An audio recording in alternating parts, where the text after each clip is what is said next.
So we just loaded the bikes up on the trailer. It's gonna be a full rebuild for the other one, but thankfully the engine is not blown or anything. It just needs a new clutch basket and all that, which should be pretty easy. This thing sounds mean. All right, walk us through it. So on the trailer, since there is no clutch and the clutch cover was open, the pin slid and it dropped part of the clutch basket. I don't know what it's called, but it dropped it into the bottom end. So now we're taking the oil pan off to go retrieve said part. This is infinitely better than my 400 was. There's an actual oil pan we can just take off. Yeah. We're gonna get rid of this. This is a gigantic evap canister. It's already deleted on mine, so... We already removed the muffler. Yeah, those are over there. Nice stock mufflers. Those probably could fetch some money to some purist that wants OEM mufflers. But now we're just doing this because... It's easy. Because mine doesn't need anything. So this is gonna be Eric's... Well, Eric and I, this is going to be our project for the next few months during winter. Yeah. In the middle of cold and misery.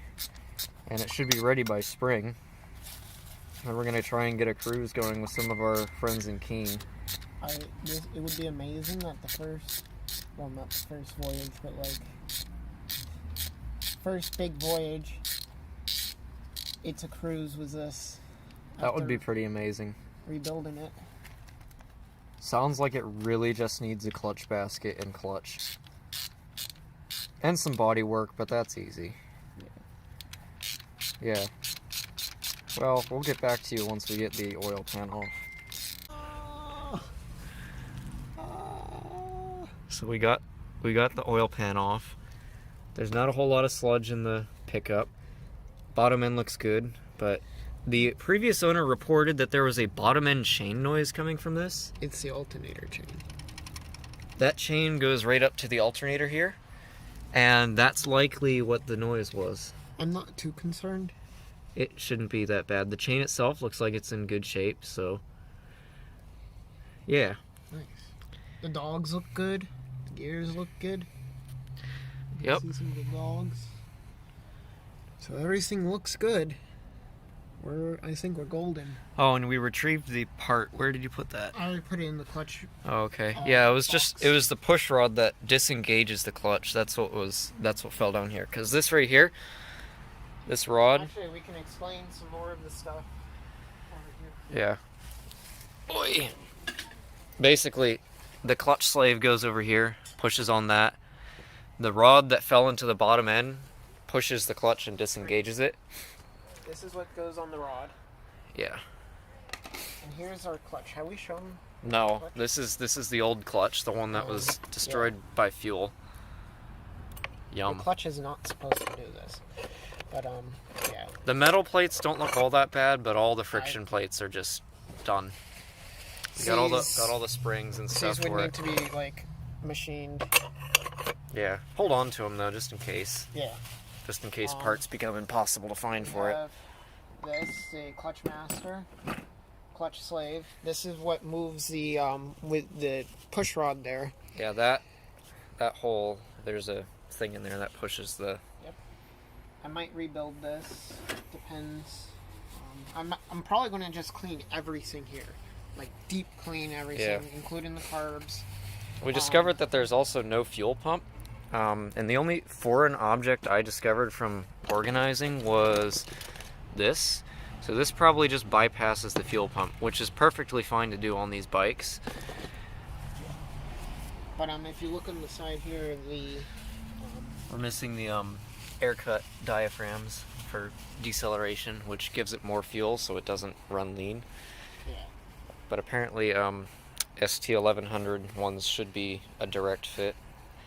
But, I mean, we can probably find parts for these carbs. I don't doubt that there's still parts available.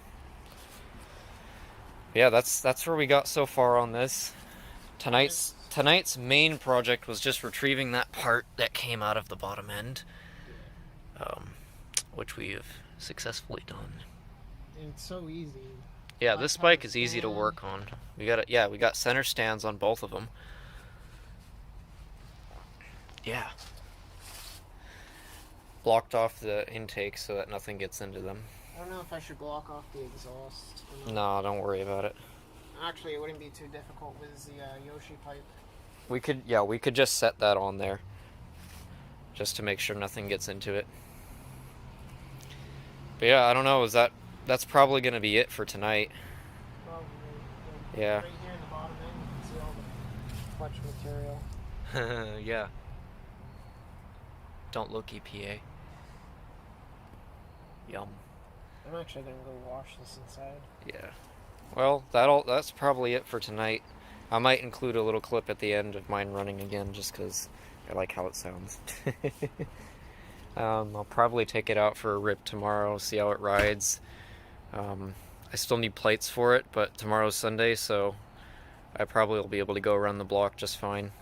So what I'm gonna be doing is I'm gonna actually run a diesel for the engine. Not actually run the engine, but like literally just crank it over a few times, let the diesel go through and clean out any clutch material. Yeah, because that's probably all throughout the engine right now. Yeah. But it's not that bad. It's not as bad as I was anticipating. I mean, there is sludge. It's hard to see. Yeah. But yeah, that'll probably be it for tonight. Next projects for Eric's backyard. 1 hurricane, 2 hurricanes, 3 hurricanes. All 88s. And the choppy.